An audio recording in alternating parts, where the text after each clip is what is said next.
뉴스타트 2부 시작합니다. 문재인 전 대통령의 사위였던 서모 씨의 특혜 채용 의혹을 수사하는 검찰이 문 전 대통령의 딸 다혜 씨의 집을 전격 압수수색했습니다. 오늘 오전에는 당시 민정수석이었던 조국혁신당 조국 대표를 소환해 조사하는 등 전방위 압박에 나서는 모양새입니다. 박규환 기자가 보도합니다.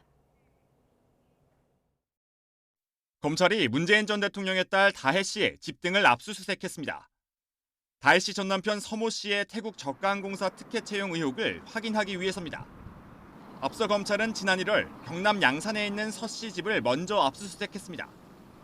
검찰은 이스타항공 창업자인 이상직 전 의원이 지난 2018년 중소벤처기업진흥공단 이사장으로 임명된 대가로 서 씨와 다혜 씨 가족에게 특혜를 제공한 것으로 의심하고 있습니다. 또 이상직 전 의원이 지난 2020년 4월 총선 당시 전북 전주 을 지역구에서 더불어민주당 공천을 받아 당선된 과정도 대가성이 있는지 살펴보고 있는 것으로 알려졌습니다. 검찰은 특히 이번 압수수색에서 다혜 씨 부부가 문 전 대통령 부부로부터 받은 생활비 지원 규모 등을 들여다본 것으로 전해졌습니다. 서 씨 취업 뒤 생활비 지원을 중단했다면 그 규모만큼을 뇌물로 볼 수 있다는 게 검찰 판단입니다. 상식적으로 이해가 잘 안 되고 국민들도 모두 궁금해하고 있는데 청와대는 꽁꽁 숨기려고만 하고 있습니다. 이스타항공 창업주와 공직인사 관련 여부라든지 이런. 국민의힘과 시민단체는 이와 관련해 4차례에 걸쳐 검찰에 고발장을 냈습니다. 검찰은 최근 조현옥 전 청와대 인사수석을 입건하고 임종석 전 대통령 비서실장을 소환 조사하는 등 수사에 박차를 가하고 있습니다. 오늘은 당시 민정수석이었던 조국혁신당 조국 대표도 불러 조사할 예정입니다. 앞서 조 대표는 SNS에서 이 전 의원과 서 씨 모두 알지 못한다며 의혹 연루 가능성을 부인했습니다. YTN 박견입니다. 지난 2021년 더불어민주당 전당대회를 앞두고 돈 봉투를 주고받은 혐의로 기소된 전현직 의원들이 1심에서 징역형을 선고받았습니다. 법원이 돈 봉투를 받은 의원들에 대해서도 유죄를 선고한 만큼 남은 검찰 수사에도 속도가 붙을지 주목됩니다. 김철희 기자가 보도합니다. 지난 2월 검찰은 이성만 전 의원에 이어 민주당 허종식 의원과 임종성 전 의원을 돈봉투 수수 혐의로 불구속 기소했습니다. 이들이 지난 2021년 국회 외교통일위원회 소회의실에서 열린 송 전 대표 지지 모임에서 윤관석 전 의원으로부터 300만 원이 든 돈봉투를 받았다는 게 검찰 판단이었습니다. 이어진 재판에서 관련자들은 한결같이 혐의를 부인해왔지만 1심 재판부 판단은 달랐습니다. 허종식 의원과 윤관석, 이성만 전 의원의 각 혐의를 모두 유죄로 인정하고 일제히 징역형의 집행유예를 선고한 겁니다. 다만 같은 혐의로 기소된 임종성 전 의원은 건강상 이유로 선고에 불참해 다음 주로 일정 연기됐습니다. 현역 국회의원 신분인 허종식 의원의 경우 형이 확정되면 의원직을 잃게 됩니다. 재판부는 관계자들의 일정과 이후 통화 내용 등을 종합해보면 해당 회의에서 돈봉투를 주고받은 사실이 넉넉히 인정된다고 판단했습니다. 그러면서 정당 내부 선거에서 선거인을 돈으로 매수하는 등 부정을 저지르는 행위는 민주주의 뿌리를 흔드는 중대한 범죄라고 질타했습니다. 의원직 상실 위기에 놓인 허 의원은 강하게 반발하며 항소하겠다고 밝혔습니다. 이거 당연히 불복할 수밖에요. 무슨 재판부가 검사의 무슨 대변인입니까? 아니 돈봉투를 본 적도 받은 적도 들어본 적도 없었다니까요. 현재 검찰은 다른 전현직 의원 7명에 대해서도 돈봉투 수수자로 판단해 수사를 이어가고 있습니다. 법원이 돈봉투 수수자에 대해서도 유죄 판단을 내린 만큼 검찰 수사도 속도를 낼 거란 분석이 나옵니다. YTN 김철입니다. 내일 여야 대표회담을 앞두고 여야가 진통 끝에 회담 의제와 형식의 절충점을 찾았습니다. 최상병 특검법과 금융투자소득세 개편 문제와 같은 쟁점 현안이 논의 테이블에 오를 예정인데 의정 갈등 대책은 일단 공식 의제에선 빠졌습니다. 보도에 손여정 기자입니다. 국민의힘 한동훈, 민주당 이재명 대표의 만남을 이틀 앞두고 여야가 회담 형식과 의제를 확정했습니다. 회담은 일요일 오후 2시 90여 분간 진행됩니다. 두 대표가 각각 7분 동안 공개 발언을 한 뒤 양당 정책위의장, 수석 대변인과 함께 비공개로 논의를 이어가기로 했습니다. 회담 총 시간은 90분 내외 모두 발언 시간을 7분으로 각각 그 균형을 맞추기로 했습니다. 가장 큰 쟁점이었던 의제를 두고도 일단 큰 틀에서 합의를 이뤘습니다. 국가 발전과 민생, 정치개혁, 크게 세 분야를 다루기로 했는데 구체적으로 금융투자 소득세 등 세제 개편 문제와 최상병 특검법이 회담 테이블에 오릅니다. 그간 여야가 공박을 벌이기도 했던 쟁점 현안들인데 이 밖에 국회의원 특권 내려놓기와 지구당 부활 문제도 논의하기로 했습니다. 다만 의정 갈등으로 인한 의료 공백 문제는 여당의 난색으로 공식 의제에 오르지 않았습니다. 공식적인 의제로 다루는 것은 좀 피하자 이렇게 제안을 했고 그래서 합의에 이르지는 못했습니다. 저희들은 공식적인 의제로 다루자고 얘기를 했고 국회에서 다뤄야 될 법안과 예산과 관련한 문제가 아니기 때문에 이거를 공식 의제로 다루는 것은 적절치 않다고 저희가 말씀을 드렸던 겁니다. 하지만 두 대표가 주제 제한 없이 자유롭게 대화할 예정이라 비공개 자리에서 의정 갈등 문제가 언급될 가능성은 남아 있습니다. 양당은 또 회담의 후속 조치를 위한 정책 논의기구를 설치하는 방안도 검토하고 있습니다. 여러 쟁점 현안들을 논의하게 될 이번 회담이 만남 자체의 의미를 넘어 실질적 성과를 도출할 수 있을지 주목됩니다. YTN 손효정입니다. 추석 연휴를 앞두고 의정 갈등으로 인한 이른바 의료 대란 사태가 본격화리란 우려가 정치권에서도 확산하고 있습니다. 여권 내 주류, 친윤계 내에서도 정부의 설득 작업이 부족했다는 목소리가 흘러나왔고 민주당은 이른바 응급실 뺑뺑이 사태를 집중적으로 문제 삼았습니다. 박정현 기자입니다. 정기국회에 대비한 국민의힘 연찬회에선 정부가 직접 당 의원들에게 의료개혁 추진 현황과 계획을 보고하는 자리가 마련됐습니다. 부처 관계자들이 대거 나와 의료개혁의 당위성을 거듭 강조한 겁니다. 의료계에 굴복을 해서 또 의대 정원을 다시 변경을 하거나 뒤집는다면 사실은 이거를 지켜보고 계신 국민들이 굉장히 실망을 하고 반대를 많이 할 걸로. 하지만 이어진 질의응답 순서에선 쓴소리가 쏟아진 것으로 파악됐습니다. 대부분 의정 갈등 장기화로 지역 민심이 좋지 않다는 의견을 전달했는데 특히 조경태 의원은 내년 의대생 정원을 기존 2,000명에서 1,500여 명으로 줄인 점을 거론하며 증원 규모를 정한 근거가 부족하다고 따져 물었습니다. 의사 출신인 안철수 의원 등도 역시 전공의 이탈로 인한 병원 내 인력 문제가 심각하다고 목소리를 높였습니다. 아직 정부에서 하고자 하는 바대로 안 되면 그다음에 어떻게 할지에 대해서는 아직 완전히 결정하지는 못하신 거구나. 친윤계 내에서도 정부의 개혁 방향 자체는 맞지만 그 과정에서 정부의 홍보나 설득 작업이 부족했다는 지적이 나왔습니다. 민주당은 의정 갈등 상황이 장기화하면서 응급의료 상황이 심각한 수준에 다다랐다고 비판했습니다. 이른바 응급실 뺑뺑이 CCTV 영상 등과 함께 의료 대란 이후 환자를 이송할 병원을 찾기가 더 어려워졌다는 현장의 목소리를 전했습니다. 이제 뇌졸중 의심되는데 안 되는 거죠? 네. 알겠습니다. 사태가 이러한데도 정부의 상황 인식이 안일하다고 꼬집으며 하루빨리 대책 마련에 나서라고 촉구했습니다. 심지어 윤석열 대통령도 비상의료 원활하다라고 얘기를 하는데 우리가 살고 있는 나라에 같이 살고 있는 건지 전 잘 모르겠습니다. 추석 연휴를 앞두고 응급의료 대란 우려가 커지는 만큼 정부와 의료계 사이를 중재하기 위한 여야 정치권의 노력이 더 절실하다는 지적도 적잖습니다. YTN 박정현입니다. 정부가 내년에 입시가 치러지는 2026년 의대 정원의 경우 의료계와 함께 논의할 수 있다는 입장을 밝혔습니다. 합리적인 대안을 낼 경우라는 전제 조건을 달고 의료계에 다시 손을 내밀었지만 돌아온 반응은 냉담했습니다. 홍선기 기자가 보도합니다.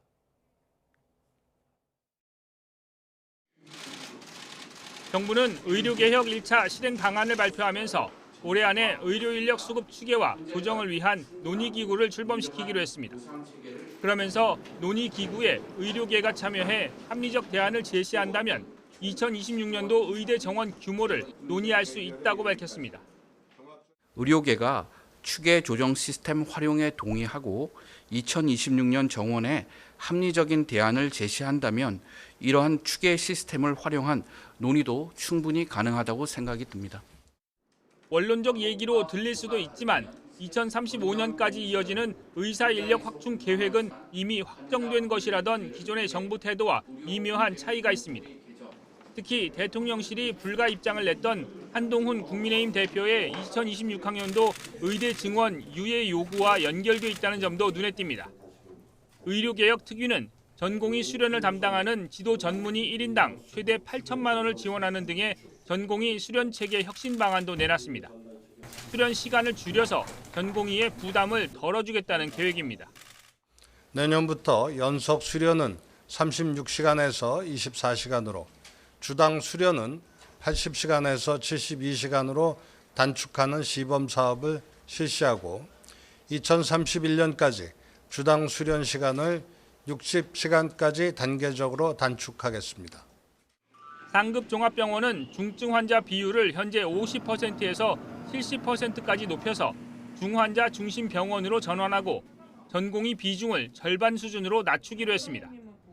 의사협회는 정부의 의료개혁 실행 방안에 대해 하나부터 10까지 실현 가능성이 적다며 일말의 기대도 들지 않는다고 평가절하했습니다. YTN 홍성기입니다.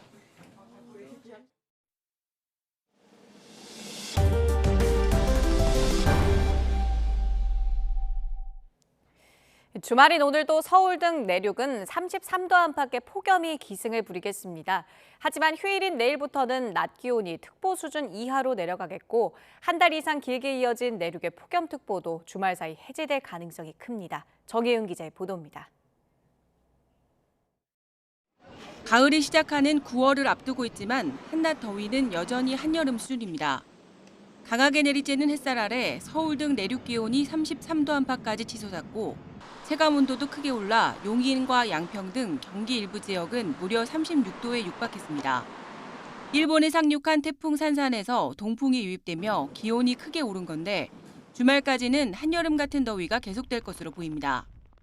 31일까지 동풍에 의한 승온 효과에 의해서 강한 일사의 영향을 받아 서쪽 지역을 중심으로 낮더위가 지속되고 끝나지 않을 것 같았던 폭염은 이번 일요일 바람 방향이 서풍으로 바뀌고 내륙 기온이 특보 수준 이하로 내려가면서 점차 누그러들겠습니다. 특히 다음 주 초반에는 찬 공기가 일시 남하하고 중부지방으로 비가 내리면서 기온이 30도 아래로 떨어져 더위가 더 주춤할 전망입니다. 이로 인해 지난 7월 하순 이후 한 달 이상 이어진 서울 등 내륙의 폭염특보가 주말 사이 해제될 가능성이 있습니다.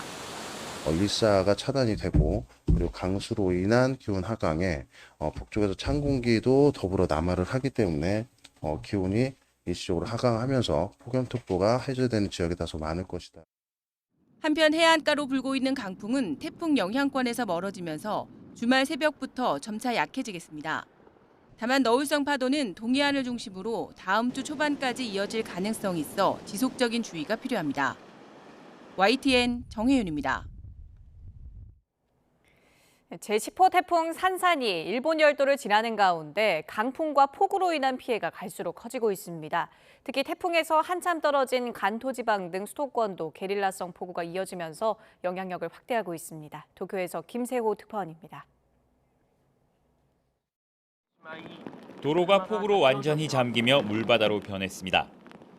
차들은 바퀴 절반이 물에 잠긴 채 아슬아슬 도로를 지납니다. 폭우로 무너져 내린 토사로 터널은 완전히 막혔습니다.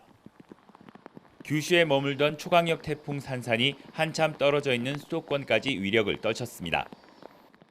태풍이 몰고 온 덥고 습한 공기로 대기가 불안정해졌기 때문입니다. 앞서 규슈에 상륙한 산산은 평년 8월 한 달치 강우량의 2배가 넘는 기록적인 비를 뿌렸습니다.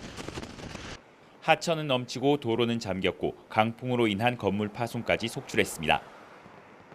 토사에 매몰되거나 무너진 지붕에 깔리면서 희생자도 잇따랐고 강풍에 날아온 파편에 맞아 다친 사람도 100명이 넘었습니다. 신칸센 주요 노선은 잇따라 운행이 중단됐고 오가지도 못하는 승객들은 발을 굴려야 했습니다. 台風やっぱ怖いですね。今災害とか本当に雨の量とかが本当に多くなっているので、どうなるかちょっとわからないんですけれども、本当皆さんご無事でいていただきたいなと思います。 규슈 지역 고속도로 일부도 통제됐습니다. 台風で現場に向かおうとしてバス乗ろうとしたら運行見合わせでした。今の気持ちはもうとにかく焦ってます。やばいなって。 태풍은 조만간 열대성 저기압으로 변할 가능성이 크지만 비 피해에 대한 긴장은 여전히 늦출 수 없는 상황입니다. 도쿄에서 YTN 김세호입니다. 어제 서울 연희동 도로를 달리던 차량이 갑자기 생긴 구멍에 빠져서 2명이 크게 다쳤죠. 그런데 하루도 지나지 않아 같은 도로에서 균열과 치마 현상이 추가로 확인돼 관계 당국이 합동 점검에 나섰습니다. 김희영 기자가 보도합니다. 굴착기가 도로를 뜯고 흙을 퍼나릅니다. 차선 2개가 통제되면서 인근 도로는 꽉 막혔습니다. 아침 8시 40분쯤 서울 연희동 성산로에서 도로 치마 신고가 접수됐습니다. 2개 차로를 가로지른 균열은 가로 세로 1.5m 정도 크기였는데 금이 간 곳을 중심으로 도로 일부가 5에서 8cm 정도 내려앉은 것으로 확인됐습니다. 순찰 도중 균열을 발견한 서부도로 사업소는 서울시청 등 관계기관과 함께 현장 점검을 벌였습니다.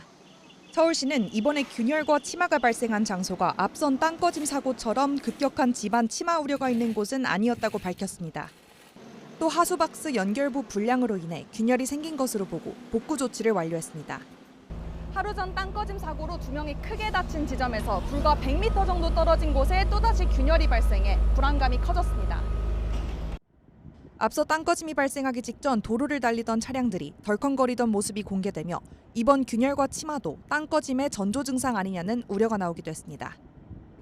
서울시는 땅이 꺼진 원인을 조사하면서 인근 도로 아래 빈 공간이 있는 것으로 의심되는 한 곳을 추가 발견해 조사하고 있습니다. 5월에 저희가 기록해는 그때는 발견 안 됐어요. 인근 빗물 펌프장 관로 공사가 한동안 중단된 것과 땅 꺼짐이 관련 있는 게 아니냐는 시각도 있습니다. 이 지역은 취약한 지질인 건 맞아요. 복잡한 지질에 맞게끔 조심해서 공사하지 못하다가 이렇게 터널이 매립됐다고 저는 봐요. 도로가 갑자기 꺼지고 잇따라 균열과 치마가 발생하면서 운전자들의 불안이 커지고 있습니다. YTN 김이영입니다. 최근 경남 하동에 있는 파출소 순찰차에서 40대 여성이 숨진 채 발견된 사건은 경찰관의 근무 태만 때문이라는 조사 결과가 나왔습니다. 당시 파출소에서 직원이 잠을 자고 순찰을 빼먹는 등 근무 규정을 지키지 않아서 여성을 살릴 수 있는 기회를 여러 번 놓친 걸로 드러났습니다. 임영준 기자가 보도합니다. 경남 하동 진교파출소 순찰차에서 40대 여성 A씨가 숨진 채 발견된 건 지난 17일 오후 2시 10분쯤. 전날 새벽 2시 10분쯤 순찰차에 타 불볕더위 속에 36시간이나 갇혀 있었던 것으로 추정됩니다. A씨는 순찰차에 들어가기 전 파출소 현관문을 여러 차례 잡아당기거나 흔들었지만 안에선 아무런 반응이 없었습니다. 당시 파출소엔 경찰관 4명이 있었지만 모두 자는 등 쉬고 있었습니다. 순찰차에 들어간 A씨가 발견되기까지 직원들은 해당 순찰차를 이용한 7차례 순찰 계획도 지키지 않은 것으로 드러났습니다. A씨가 순찰차에 있던 36시간 동안 3차례 근무 교대가 이뤄졌는데 이때도 차량 앞문을 열어 계기판만 확인하는 데 그쳤습니다. 순찰차를 주정차할 땐 차량 문을 잠가야 하고 근무를 교대할 땐 차량 청결 상태 등도 점검해야 한다는 근무 규정을 따르지 않은 겁니다. A씨 목숨을 구할 기회를 한 번도 아닌 여러 번 놓친 게 아니냐는 지적이 나오는 이유입니다. 경찰은 근무 태만을 인정하며 유족과 국민에게 머리를 숙였습니다. 당시 파출소 경찰관들이 기본 근무를 규정대로 하지 않아 피해자를 조기에 발견할 수 있었음에도 그렇게 하지 못한 과오가 있었음을 확인하고 경찰은 하동경찰서장과 파출소 직원들을 인사조치했고 자세한 사건 경위를 파악하기 위해 관련자들을 상대로 감찰을 벌이고 있습니다. 또 감찰 조사 결과를 토대로 징계 절차를 밟을 계획입니다. YTN 임영준입니다.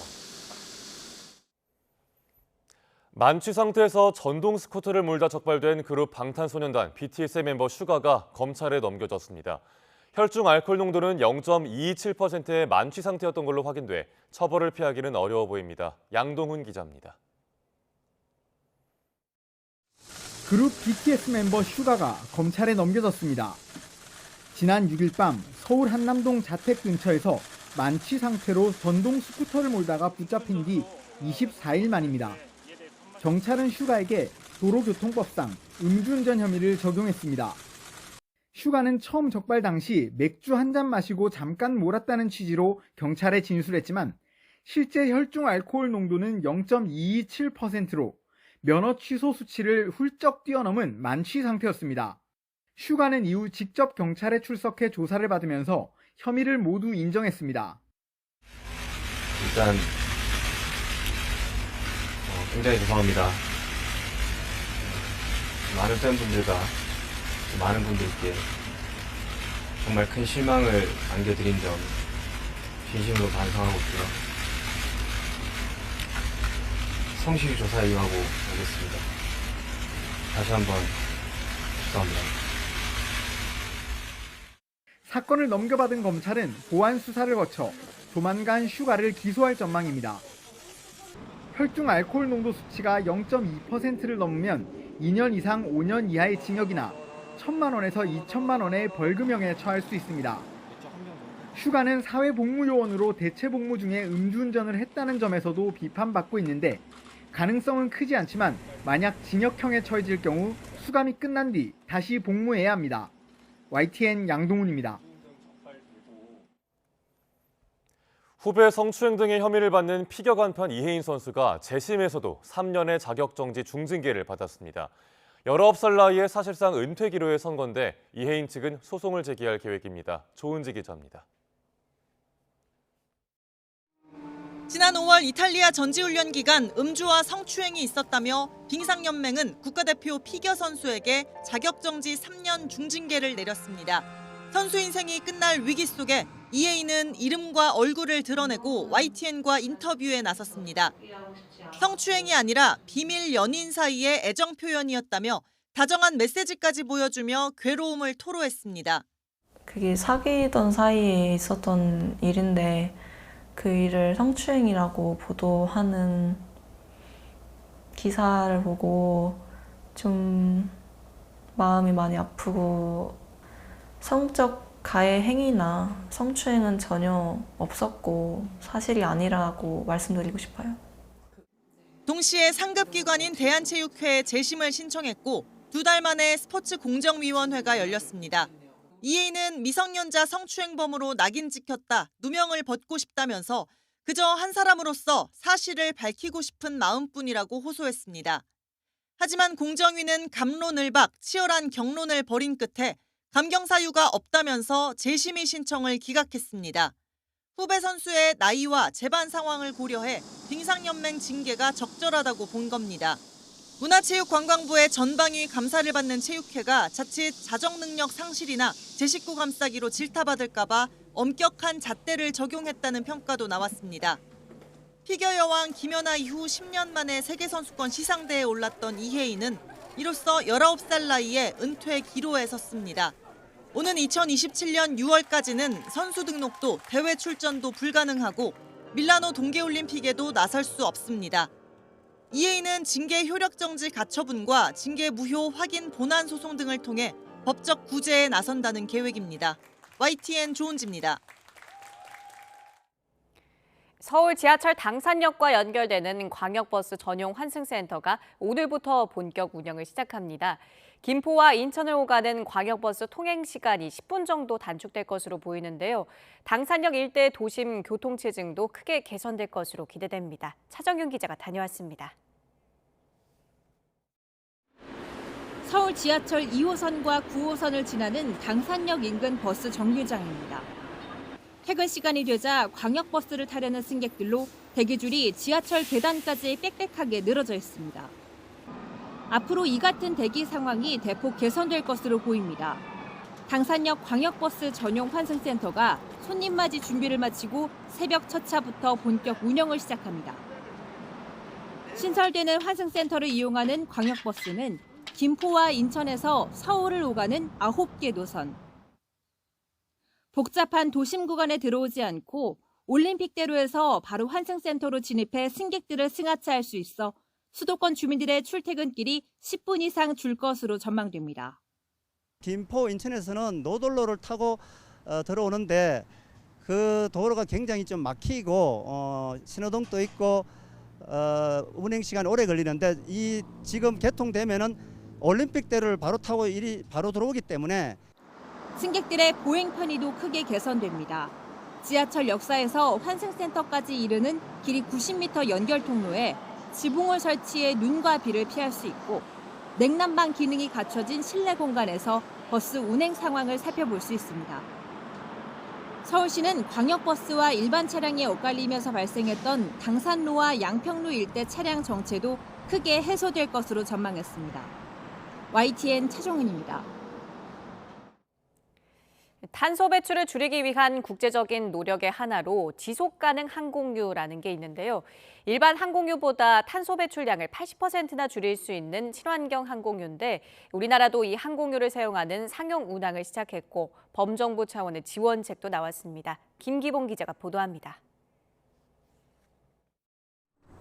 승객 1명당 같은 거리 이동에 나오는 탄소 배출량이 기차의 20배에 이르는 항공기. 탈탄소 효과가 커 친환경 항공의 대안으로 떠오른 지속가능 항공유 사프가 현실로 깊숙이 들어오고 있습니다. 화석연료 대신 바이오매스나 대기 중 포집된 탄소를 소재로 하지만 기존 항공유와 화학적으로 유사해 항공기에 바로 사용할 수 있는데 탄소를 80%까지 줄일 수 있습니다. 지금까지는 일부 국가에서 실험적으로 사프를 사용했지만 이제는 국제적인 의무로 자리 잡고 있습니다. EU는 내년부터 항공연료의 사프 2% 혼합 사용 의무를 시작으로 비중을 점차 늘려 2050년에는 70%로 확대할 예정이며 아시아 각국도 잇따라 목표량을 내놓고 있습니다. 이런 가운데 우리나라도 사프 상용 운항에 합류했습니다. 대한항공 인천 하네다 노선에 주 1회씩 사프 1% 혼합을 시작으로 올해 말까지 6개 항공사가 상용 운항에 돌입합니다. 대한항공의 지속가능 항공유 상용 운항을 시작으로 우리나라는 국제민간항공기구 아이카오의 세계 20번째 SAF 급유 국가로 등재될 예정입니다. 정부는 국제 기준에 발맞춰 2027년부터는 사프 혼합 사용 의무화를 검토하고 있습니다. 다만 가격이 일반 항공유의 2~3배인 점을 고려해 사프를 사용하는 항공사에는 다양한 인센티브를 주기로 했습니다. 공항 사용료를 감면해주는 방안도 있을 수 있고 또 이제 운임으로 청구하지 않고 하는 실적들을 가지고 저희가 국제 항공 운수권을 배분하는 그런 경우에 일종의 가점으로 활용할 수 있도록 하는. 또한 세계 항공유 수출 1위인 우리나라의 산업적 강점을 이어나가기 위해 사프 생산 확대를 위한 조치도 마련하고 있습니다.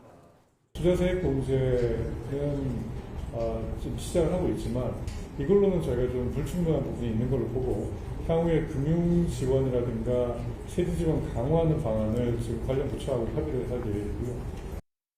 특히 조 단위의 비용이 들어가는 정유사들의 사프 전용 제조시설 건설을 위해 실질적인 지원 방안을 찾기로 했습니다. YTN 김기봉입니다.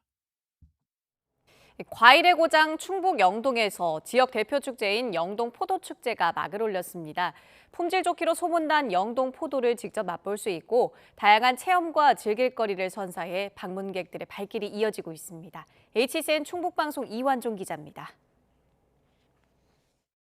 달콤한 향이 일품으로 영동 대표 품목인 캠벨부터 포도계 에르메스라고 불리는 샤인 머스킷까지 품질 좋은 포도를 맛볼 수 있는 포도 판매장은 아침부터 인산이냅니다. 맛 좋은 포도를 시중보다 저렴한 가격에 가져올 수 있다는 입소문에 전국 각지에서 관람객들의 발길이 이어졌습니다.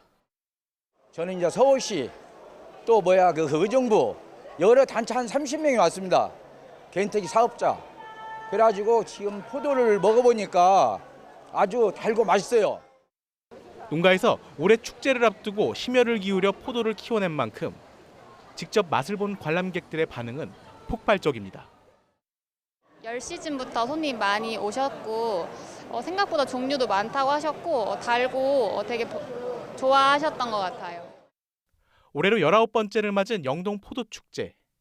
맛 좋은 포도를 선보이는 것은 물론 포도 밟기와 포도 따기 등 각종 체험 행사와 여기에 각양각색 공연도 축제 기간 펼쳐지며 남녀노소 누구나 즐길 수 있는 축제로 자리 잡고 있습니다. 특히 지난해에 이어 올해 한국관광공사 K컬처 관광 이벤트 100선에 선정되는 등 국내 대표 행사로 입지를 굳히고 있습니다. 우리 청정 영동에서 생산된 포도 정말 많이 판매가 되었으면 하는 바람이 있고요. 우리 4대 축제의 하나인 영동 포도 축제가 우리 전 국민이 사랑하는 그런 포도 축제가 되기를 희망드리도록. 오감을 만족시킬 이번 영동 포도 축제는 다음 달 1일까지 만나볼 수 있습니다. HCN 뉴스 이완종입니다. 우리 국민이 가장 많이 먹는 음식 3가지가 있습니다. 김치와 밥, 그리고 나머지 하나가 바로 커피인데요. 서양에서 들어왔지만 어느새 국민 음료로 자리 잡은 커피의 역사를 한눈에 보는 전시회가 열리고 있습니다. 박순표 기자가 다녀왔습니다. 우리나라에서 기록상 처음 커피를 마신 사람은 고종 황제입니다. 명성황후 시해 사건이 나고 러시아 공사관으로 피신한 고종에게 러시아 측이 대접한 음료가 커피였습니다. 독수궁으로 돌아온 고종은 최초의 서양식 카페 정관헌을 짓고 외교 행사에 커피를 활용했습니다. 당시 사용된 커피잔에는 정관헌의 기둥과 마찬가지로 대한제국의 상징 뽀야꽃이 새겨져 있습니다. 일반인들은 한국전쟁 직후 미군이 원조한 전투식량에서 커피를 처음으로 맛봤습니다. 소설가 박완서는 기절하게 쓴맛이라며 낯선 서양 음료의 맛을 회고했습니다. 1960년대 명동과 종로의 음악다방에 젊은이들이 모여들면서 커피도 조금씩 자리를 잡습니다. 1970, 80년대 우리 경제의 고도 성장기, 직장인들과 애환을 함께한 자판기와 인스턴트 커피는 커피 대중화의 1등 공신이 됐습니다. 직장인들은 보통은 자판기에 여러 가지 그 커피 종류가 이렇게 있는데 그걸 눌러서 먹는 것들이 일반화됐고, 그리고 뭐 아침에 뭐 출근하거나 뭐 점심에 밥 먹거나. 전시회에는 시대별 커피 제품 외에도 커피와 함께한 한국인의 발자취를 다양한 설문조사와 영상으로 확인할 수 있습니다. 바리스타가 함께하는 시음회와 토크 콘서트는 전시회의 지루함을 덜어줍니다. 1930년대에도 요즘은 있었고 70년대에도 요즘은 있었다고 저는 생각을 해요. 그래서 과거부터 지금까지 그때 그 시절 먹었던 커피, 또 지금 마시고 있는 커피, 그런 요즘의 커피들을 쭉 이야기해보는 그런 전시를 좀 준비를 해보았습니다. 국민 음료로 자리를 잡기까지 커피가 갖는 문화사적 의미를 되돌아보는 이번 전시회는 11월 초순까지 국립민속박물관에서 계속됩니다. YTN 박순표입니다. 정부가 국무조정실 주도로 딥페이크 성범죄 전담팀을 출범하고 첫 회의를 열었습니다. 부처별로 흩어져 있던 피해 현황과 대응책을 일원화하고 오는 10월까지 종합대책을 마련하기로 했습니다. 김대경 기자의 보도입니다. 당정협의 하루 만에 정부가 딥페이크 성범죄 대응을 위한 첫 회의 자리를 마련했습니다. 국무조정실 김종문 1차장 주재로 마련된 회의에는 교육부와 법무부, 여가부, 경찰청 등 일선 고위공무원단이 자리했습니다. 정부 부처별로 대응책 마련이 너무 흩어져 있다는 여당 측 지적에 따라 범정부 대응팀을 만든 데 이어 곧바로 대책 마련을 모색하고 나선 겁니다. 이미 집중 단속에 착수한 경찰은 검찰과 함께 수사 인력과 조직을 강화하고 위장 수사도 확대해 나가겠다고 밝혔습니다. 또 가장 시급한 과제로 꼽히는 피해자 보호를 위해 부처별로 운영 중인 신고 창구를 합치고 허위 영상물 삭제와 심리 상담, 법률 지원 등도 강화해 나가기로 했다고 덧붙였습니다. 10대 청소년 피해 실태 파악에는 교육부가, 불법 영상물 확산 차단과 삭제, 탐지 기술 개발에는 과기부와 방통위 등이 힘을 합치기로 했습니다. 앞서 문제 해결 의지를 강하게 보여온 국회와도 적극적으로 협력해 나가겠다고 말했습니다. 워터마크 부착 규제로 AI 신뢰 기반을 조성하는 데 기여할 수 있을 것이며, 악용하는 이용자들에 대한 처벌 강화도 개별법 차원에서 보완이 가능할 것이라고 생각합니다. 제작, 소지, 구매, 유포뿐 아니라 2차 가해와 단순 시청도 처벌할 수 있는 성폭력 처벌법 개정에 앞장서겠습니다. 정부는 오는 10월까지 전문가 등 민간 의견을 추가로 수렴한 뒤 범정부 종합대책을 내놓을 방침입니다. YTN 김대겸입니다. 텔레그램에서 지인의 얼굴을 합성해 성착취물을 만드는 데에는 텔레그램 봇이라는 프로그램이 사용됩니다. 원하는 인물의 사진과 함께 각종 조건을 넣으면 인공지능이 10초도 안 돼서 나체 사진을 만들어내는데 불법 합성물을 얼마나 쉽게 만드는지 정현우 기자가 직접 실험해봤습니다. 온갖 나체 합성 사진들이 올라와 있는 한 텔레그램 방. 지난해까지 활발하게 활동하던 곳인데 누가 합성을 잘했는지 서로 경쟁하고 순위까지 매겼습니다. 이들은 최근 논란이 된 지인 능욕방에서도 쓰인 이른바 텔레그램 봇을 주로 활용했습니다.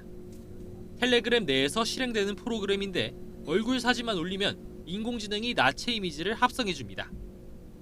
제 사진을 텔레그램 봇에 올려서 합성 사진이 얼마나 쉽게 만들어지는지 알아보겠습니다.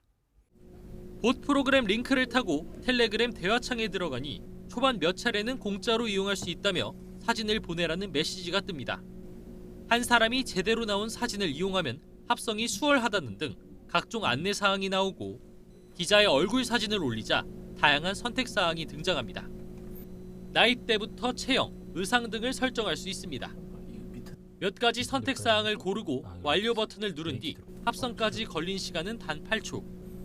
몸을 훤히 드러낸 합성 사진은 마치 실제 같아 보입니다. 두 번째 역시 단 8초 만에 자연스러운 결과물을 만들어냈습니다.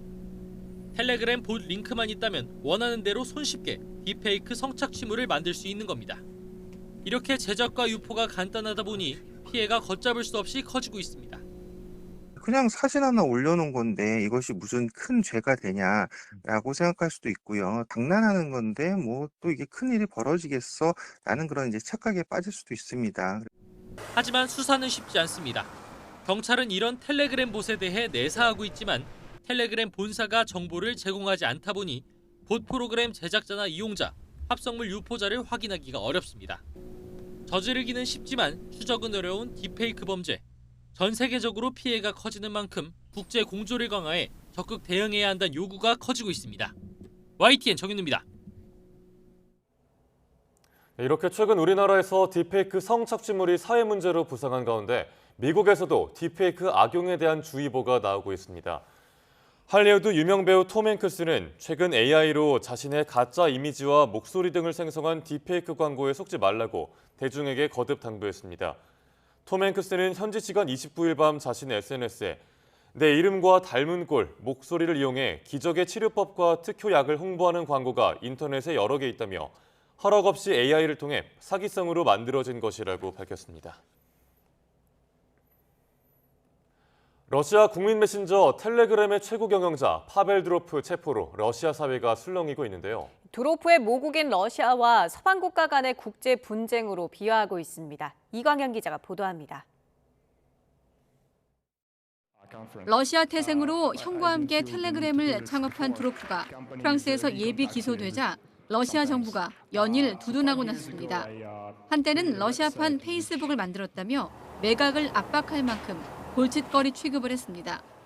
이런 그를 서방 소나귀에서 빼내야 할 VIP로 대접하는 이유는 막대해진 영향력 때문입니다. 우크라이나 침공 이후 러시아에선 전쟁 관련 정보를 얻고 공유하는 수단으로 폭넓게 활용되고 있습니다. 러시아인 절반이 사용하는 국민 메신저에 대한 강제 수사를 둘러싸고 전 세계가 술렁이고 있습니다. They're charging him with child pornography and all this other garbage in France. What's he done? If you're going to get the person who's in charge of Telegram in trouble because it's being misused, then I guess we need to arrest the CEO of Toyota because they're used by ISIS, right? Les capacités de rétaliation de Durov sont assez minces, alors que Elon Musk ou Mark Zuckerberg, c'est une autre histoire. Mais c'est un message adressé, a priori, à l'ensemble de l'entrepreneuriat numérique, que ce soit en France ou à l'international. 두로프 사건은 외교 문제로도 비화하고 있습니다. 엠마뉴엘 마크롱 프랑스 대통령은 정치적 이유가 아닌 수사의 일환이라고 강조합니다. 그러나 러시아는 프랑스를 통해 텔레그램 통제권을 행사하려 한다며 미국을 이번 일의 배후로 지목하고 있습니다. Обвинения действительно предъявлены очень серьезные. Они требуют не менее серьезной доказательной базы. В противном случае будет налицо прямая попытка ограничения свободы коммуникаций. 텔레그램 없는 거래는 상상하기 힘들다며 가상 자산업계까지 나설 만큼 일단 두로프에 대한 여론은 불리하지 않습니다. 아들 학대 의혹으로도 수사 대상에 오른 두로프에 대한 재판은 길게는 몇 년이 더 걸릴 전망입니다. YTN 이광현입니다. 도널드 트럼프 전 미국 대통령이 체외 인공수정 시술을 지원하겠다고 밝히자 카멀라 해리스 부통령은 선거를 겨냥한 뻔뻔한 거짓 공약이라고 비판하고 나섰습니다. 해리스 대선 캠프는 트럼프의 체외 인공시술 지원 공약과 관련한 보도자료를 내고 공화당은 정강정책에 수정헌법 14조를 들어 누구도 생명을 거부할 수 없다는 내용을 담았다며 이를 통해 체외 인공수정을 금지할 수 있다고 지적했습니다. 또 트럼프가 체외 인공수정에 반대하는 판사를 임명하고 러닝메이트인 벤스 상원의원도 반대한다며 트럼프는 체외 인공수정 반대 운동과 깊은 관계가 있다고 강조했습니다. 이스라엘군이 요르단강 서안에서 테러 대응을 명분으로 내건 군사작전을 사흘째 이어갔습니다. 이스라엘군은 현지 시간 30일 성명에서 현재까지 총격과 공습으로 테러리스트 20명을 제거했다고 밝혔습니다. 30일 오전 제닌 지역에서 활동해온 팔레스타인 무장정파 하마스의 지휘관 와셈 하젬과 일당 2명이 탑승한 차량이 이스라엘군 항공기의 폭격에 맞아 3명 모두 숨졌습니다. 하젬 일당의 차량과 소지품에서는 M16과 탄창, 폭발물, 최루탄, 그리고 테러 자금으로 보이는 현금 등이 발견됐다고 이스라엘군은 설명했습니다. 러시아가 우크라이나 최전선에서 하루 사이 마을 3곳을 점령했다고 밝혔습니다. 러시아 국방부는 현지 시간 30일 성명에서 지난 24시간 동안 우크라이나 동부 도네츠크의 코스티 안티니우카와 노보젤란데, 하르키우의 신키우카를 해방했다고 주장했습니다. 러시아 국방부는 전날에는 루안스크의 스텔마이우카와 도네츠크의 미콜라이우카를 점령했다고 밝혔습니다.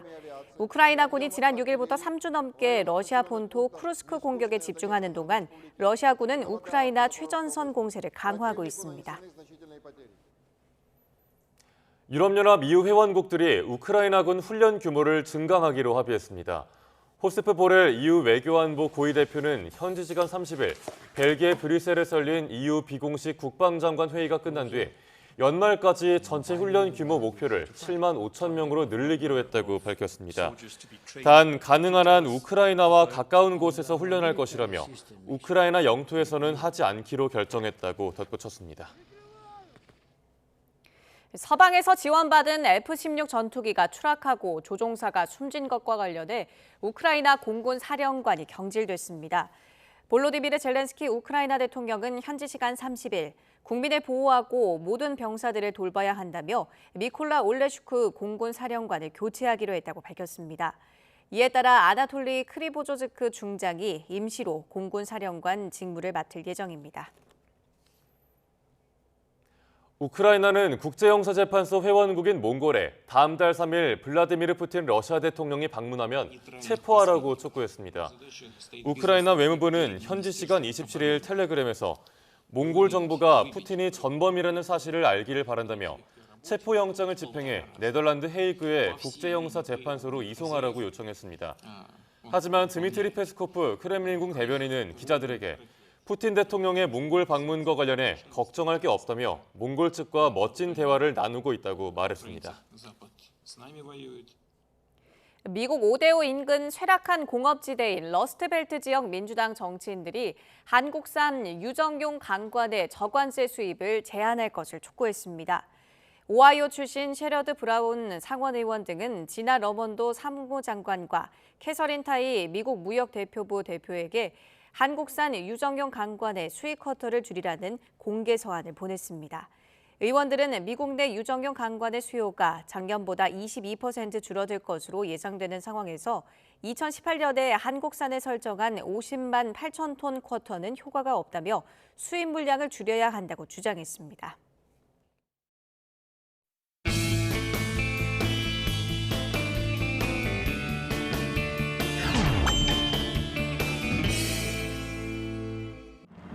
태풍은 7월과 8월 여름철 우리나라에 가장 많이 찾아왔습니다. 그런데 가을 태풍이 늘어난 건 온난화가 진행되면서 해수면 온도가 높아져 예년보다 강한 태풍이 만들어지고 있는 겁니다.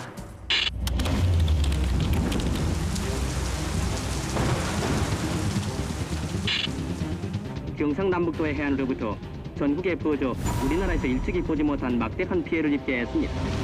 1959년 9월 17일 명절인 추석날 상륙한 태풍 사람. 사망 실종자가 849명에 이른 최악의 태풍입니다. 2000년대 이후 가장 많은 인명피해를 낸 태풍은 2002년 루사였습니다. 강릉에 하루 870.5mm, 관측 사상 가장 많은 비를 내렸습니다. 물이 밀려드는데 엄두를 못 내겠어요.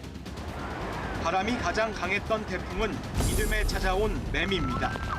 순간 풍속 초속 60m, 시속 216km에 달하는 역대 최악의 폭풍이 관측됐습니다. 엄청난 양의 물이 빠른 속도로 유입되고 있습니다. 순식간에 물바다로 변해 상가마다 물이 흥건하고 주택가 골목도 하천으로 변해버렸습니다.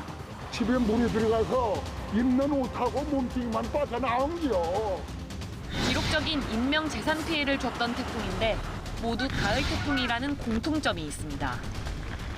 특히 태풍 강도가 갈수록 세지면서 가을 태풍의 위험도 점점 더 커지고 있습니다.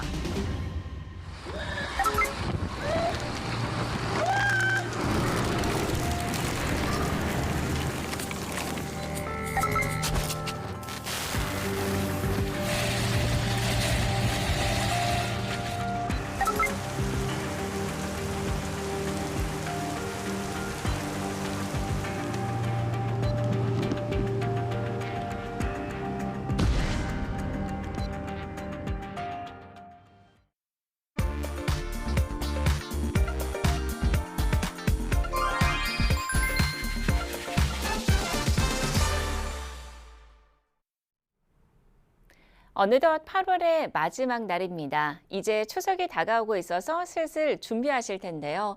이번 주말엔 나들이 차에 벌초 차량들이 더해지면서 지난 주말보다 고속도로 교통량이 증가하겠습니다. 특히 오늘은 오전 11시와 정오 사이가 가장 혼잡하겠고요. 예상되는 소요시간 보시면 서울에서 강릉이 4시간 20분, 부산까지는 6시간 30분입니다. 지금 고속도로 곳곳 교통량이 빠르게 증가하는 가운데 10번 남해고속도로에는 사고도 있습니다. 창원 2터널 내부 보고 계신데요. 순천 방향 1차로에서 승용차 여러 대가 부딪히는 사고가 나 1km 구간 속도 떨어집니다. 1번 경부고속도로 부산 쪽은 이제 20km 훌쩍 넘는 정체입니다. 죽전에서 수원신갈, 오산에서 남사까지 힘겨운데 일부 구간 안개가 자욱해 안개등과 비상등 잘 활용해 주셔야겠고요. 이후 안성과 대전 지역으로도 부산 쪽 교통량이 많아지고 있습니다. 충청권에서는 25번 논산 천안선의 정체가 차량터널 앞두고 8km 구간 논산 쪽으로 이어지고 15번 서양고속도로도 21km 구간 막힙니다. 안산에서 용담터널 그리고 팔탄분기점과 서평택 중심으로 속도가 떨어집니다. 강원권으로 가는 50번 영동선은 반월터널에서 부곡까지 힘들었다가 용인을 중심으로 8km 구간 다시금 속도 떨어집니다. 운전할 땐 앞을 잘 봐주시고요. 고속도로 교통방송이었습니다.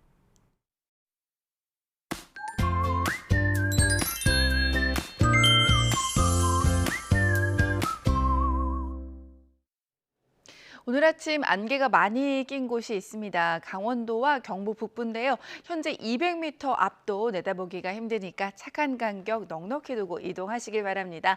8월의 막바지지만 폭염은 여전합니다. 동해안을 제외한 대부분 지방에 폭염특보가 이어지는 가운데 오늘 서울의 낮 기온이 33도, 순천은 34도까지 오르겠고 동쪽 지방은 강릉이 30도로 그나마 괜찮겠습니다. 오늘 전국이 대체로 맑겠지만 영동은 비가 오겠고 오후에 경북 북부 동해안, 밤에는 강원과 경북에 빗방울 정도 예상됩니다. 열대야는 대부분 사라졌지만 제주도와 부산에는 여전히 열대야가 나타나고 있습니다. 낮 기온 살펴보겠습니다. 서울이 33도, 대구 33도, 부산은 32도로 예상됩니다. 월요일인 모레 대부분 지방에 비가 오겠고요. 이후 무더위는 한풀 꺾일 전망입니다. 날씨였습니다. 뉴스타트 2부 마칩니다. 잠시 후 3부가 이어집니다. 시청해주신 여러분 고맙습니다.